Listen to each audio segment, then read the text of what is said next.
This video is to introduce the various configurations of the Cadence devices as well as the buttons. So here I have a left-hand unit, and when we have one unit by itself, we refer to it as a solo. Now there are two types of units. So there's a left-hand unit, which when you have it in front of you, you can tell it's a left-hand unit if the directional pad and the power button are on the left-hand side of the unit, and the right edge of the device is the edge of the display. So each of the units, each of the devices has the same buttons, but a right-hand unit will have the layout in reverse.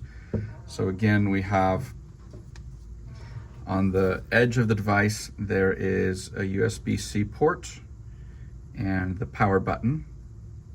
And then if I come up to the top of the device, there's the display area, which is 4 lines by 12 characters. And on a left-hand unit, then if I go to the left of the display, I'll have 4 vertically oriented, kind of ovalish small buttons. And those are the row selectors. So they're going to select options that are on a line. So for instance, on the home menu, I have on this right now, it's showing science, games, settings.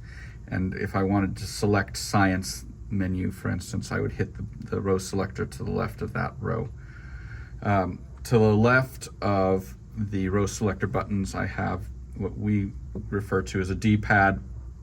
So it's basically the cursor arrows. So I have an up arrow, down, left and right arrow, and then in the middle is a round button that we'll refer to typically as center. Then below so closest to me below the display are the Perkins keys. So because we have 2 separate units, on each unit there are 4 Perkins buttons. So this one being left-hand, numbering from the edge of the display where your index finger would go, the buttons are 1, 2, 3, and 7. Then on the front of the device, we have 3 buttons. So the button nearest the display edge is going to be the space, which is under dots 1 and 2, under the Perkins keys 1 and 2. Under dot 3 or the Perkins key 3, we have a small square button that we refer to as control, and then there's a pan button, which is a long rectangle to the left of the control button. And then similarly on the right hand unit, same thing, except now the row selectors and D-pad are to the right of the display, and I'm going to use my right hand on the Perkins keys. And so again, numbering from the index, I would have dots 4, 5, 6, and 8. And then on the front of the device, starting from where my index finger would go, I have a long rectangle for space, control, and pan. Now, if I'm using this as a solo, so one device, then in order to type braille, I have to use one-handed mode, which we will explain in another video. But there, in this instance, the long rectangle pan key is going to be pan left, and the small control button will take over as pan right. Now, if I put 2 of them together side by side, so I have a left and a right together, so now my display is 4 lines of 24 characters, and I have a full Perkins keyboard.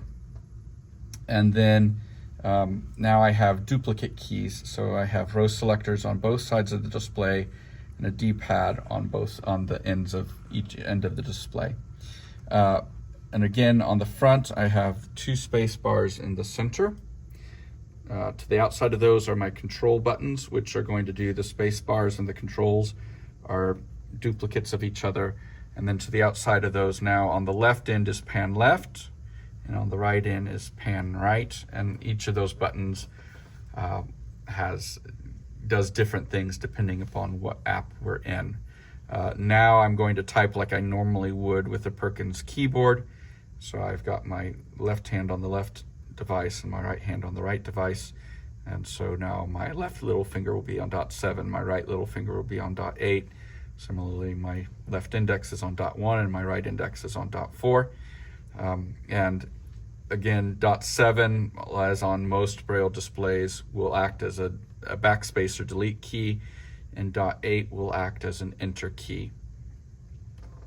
So instead of having two devices side by side, I have one above another. So in this configuration, we have 8 lines of 12 cells.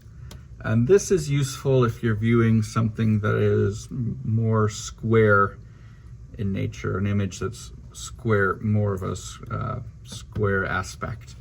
And there are a couple other instances where it's useful.